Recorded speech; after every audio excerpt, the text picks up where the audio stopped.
بسم اللہ الرحمن الرحیم۔ تین بھائیوں کی کہانی۔ کہتے ہیں کسی جگہ ایک شخص رہتا تھا جس کے 3 بیٹے تھے۔ اس شخص نے اپنے تینوں بیٹوں کے نام عبداللہ رکھے ہوئے تھے۔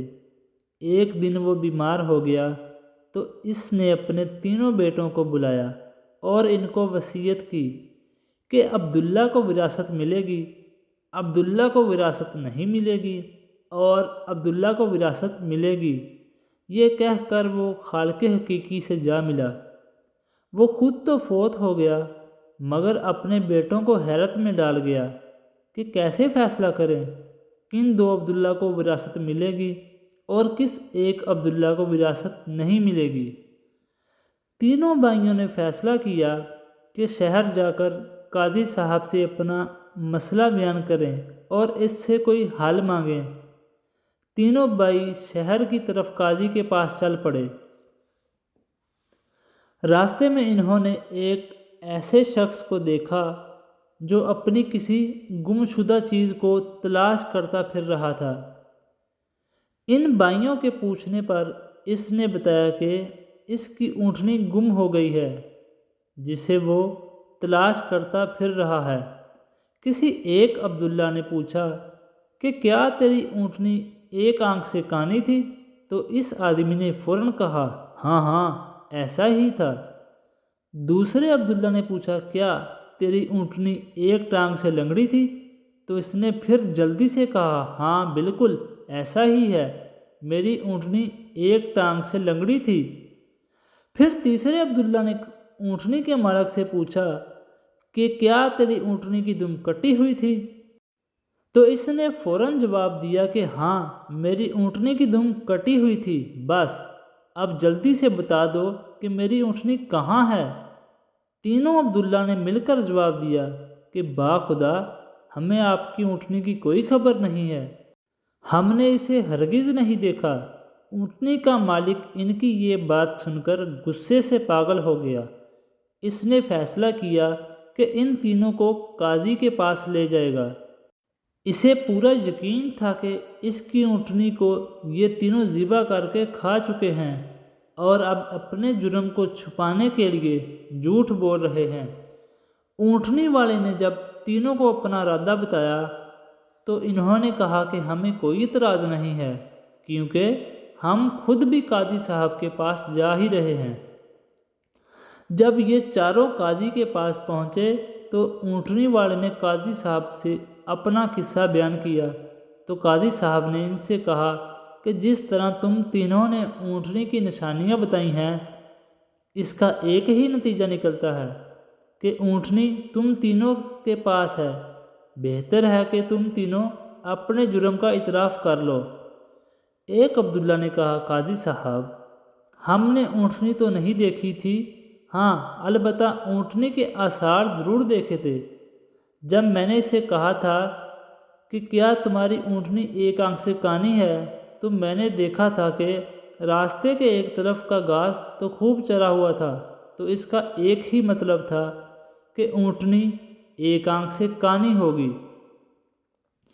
دوسرے عبداللہ نے کہا کہ میں نے دیکھا تھا کہ راستے میں 3 قدم تو گہرے لگے ہوئے تھے جبکہ چوتھا قدم زمین پر صحیح طرح سے نہیں لگا ہوا تھا، جس کا مطلب یہی تھا کہ اس کی اونٹنی ایک ٹانگ سے لنگڑی تھی۔ تیسرے عبداللہ نے کہا کہ اونٹ راہ چلتے جب اپنا گوبر گراتے ہیں تو اپنی دم سے ادھر ادھر گراتے ہیں، جبکہ ہم جس راہ سے آئے تھے وہاں گوبر ایک ہی لائن میں تھا، جس کا مطلب ہے کہ اونٹنی کی دم کٹی ہوئی تھی جس سے وہ اپنا گوبر دائیں بائیں نہیں پھیلا پائی۔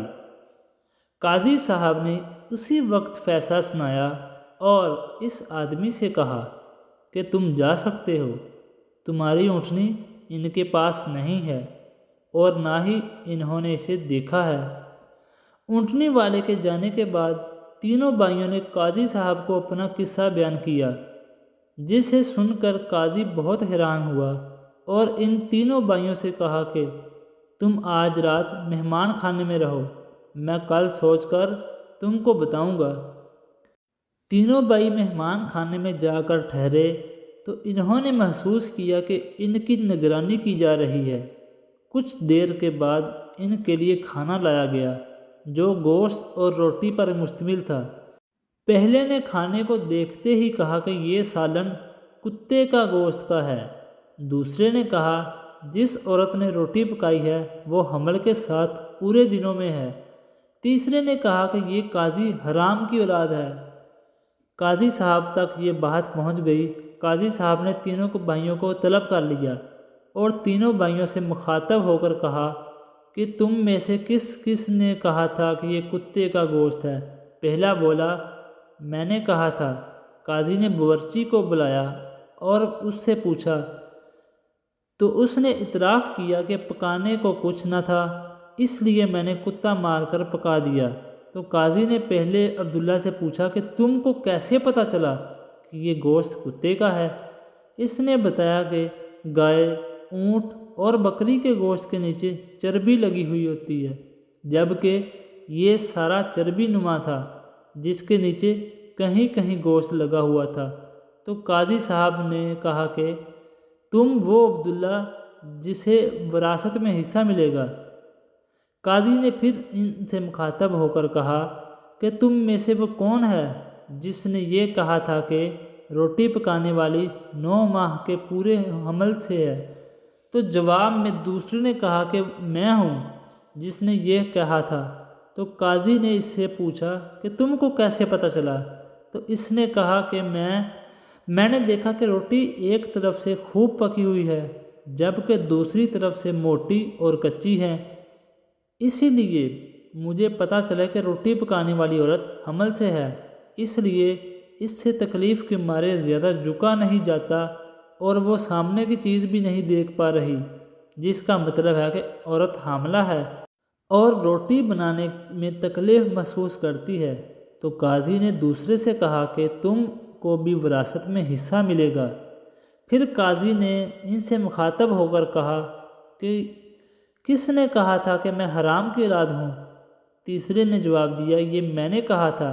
تو قاضی اٹھ کر اندر اپنی ماں کے پاس گیا اور پوچھا کہ ماں کیا میں حرام کی اولاد ہوں؟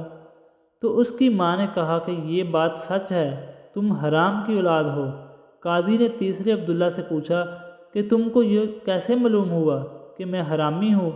تو اس نے جواب دیا کہ اگر تم حلالی ہوتے تو مہمان خانے میں ہم پر نگران نہ مقرر کرتے، نہ ہی کتے کا گوشت پکا کر ہمارے لیے کھانے کو بھجواتے اور نہ ہی کچی روٹی کسی مظلوم عورت سے پکواتے۔ تو قاضی ان سے مخاطب ہوا اور کہا کہ تم عبداللہ ہو جس کو وراثت میں حصہ نہیں ملے گا۔ تیسرے نے حیرت سے قاضی کو دیکھا اور کہا کہ ایسا کیوں ہے؟ قاضی نے کہا کہ ایک حرامی ہی دوسرے حرامی کو صحیح سے پہچان سکتا ہے، کیونکہ تم بھی میری طرح حرام کی اولاد ہو۔ وراثت پانے والے دونوں عبداللہ اپنی ماں کی طرف لوٹے اور دریافت کیا کہ کیا ہمارے تیسرے بھائی کا کیا معاملہ ہے؟ تو اس کی ماں نے بتایا کہ تمہارے باپ کو یہ باہر لاوارث پڑا ہوا ملا تھا، تو تمہارا باپ اس کو گھر اٹھا کر لے آیا، تب سے یہ ہمارے ساتھ ہی رہتا تھا۔ مزید ایسی ویڈیو دیکھنے کے لیے ہمارے یوٹیوب چینل کو لائک اور سبسکرائب ضرور کر لیں۔ آپ کا شکریہ۔ ملتے ہیں ہماری اگلی نئی ویڈیو میں۔ اپنا بہت سارا خیال رکھیے گا۔ اللہ حافظ۔